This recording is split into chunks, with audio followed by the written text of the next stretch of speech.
Welcome to பாக்கியம் creational channel. உங்களை அன்போடு வரவேற்கிறது. என்ன துணி வச்சுருக்கேன்னு பார்க்குறீங்களா?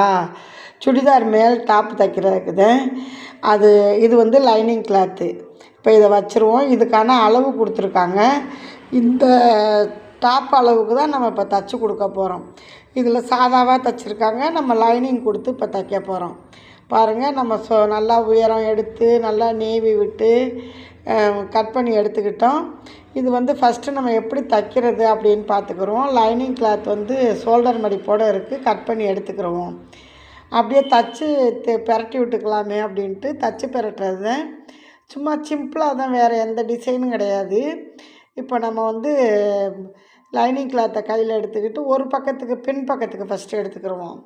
பின் பக்கத்துக்கு எடுத்து நம்ம இப்போ தைக்க போகிறோம். இதுக்கு என்ன செய்யணுன்னா, இது கிளாத் வந்து நழுவிக்கிட்டே வரும். இது ரெட்டையாக இருக்கா, இதையும் நம்ம கட் பண்ணி எடுத்துக்கிடுவோம். எடுத்துக்கிட்டு மெயின் கிளாத்தை வந்து கீழே போட்டிருக்கோம்.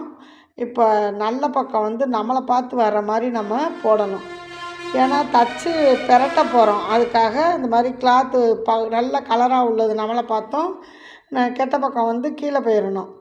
இப்போ ஷோல்டரில் வந்து நம்ம ஒரு பின்னு போட்டுக்கிட்டோம். அதே மாதிரி கழுத்துக்கிட்டேயும் ஒரு பின்னு போட்டுக்கிட்டோம். ஏன்னா துணி நழுவிக்கிட்டே வருது, அதுக்காக குண்டூசி போட்டுக்கிட்டோம். போட்டு இப்போ நம்ம தச்சுக்கிட்டோம். அப்படியே இப்போ குண்டூசியெல்லாம் எடுத்துட்டு பெரட்டி தைக்க வேண்டியது. கழுத்து பாகத்தை நம்ம வெட்டி எடுத்துக்கிட்டு அப்படியே அர்க்காத் பண்ணி விட்டுக்கிறணும். அப்படியே சின்ன சின்னதாக நம்ம அர்க்காத் பண்ணிக்கிறணும். கத்திரியில் வந்து நல்லா அந்த நுனியில் பிடிச்சிக்கிட்டு தான் வெட்டணும்.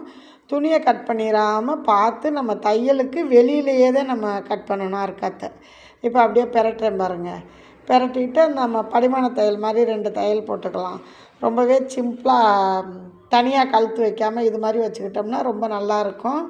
அதனால் அவங்க ரவுண்டு நெக்கு தான் கேட்டிருந்தாங்க. நம்மள்ட்ட அளவு கொடுத்ததும் ரவுண்டு நெக்கு தான் கொடுத்துருந்தாங்க. இப்போ நம்ம தச்சாச்சு. அது மாதிரி இன்னொரு தையலும் நம்ம போட்டுக்கிற வேண்டியது. இப்போ நான் போட்டேன்.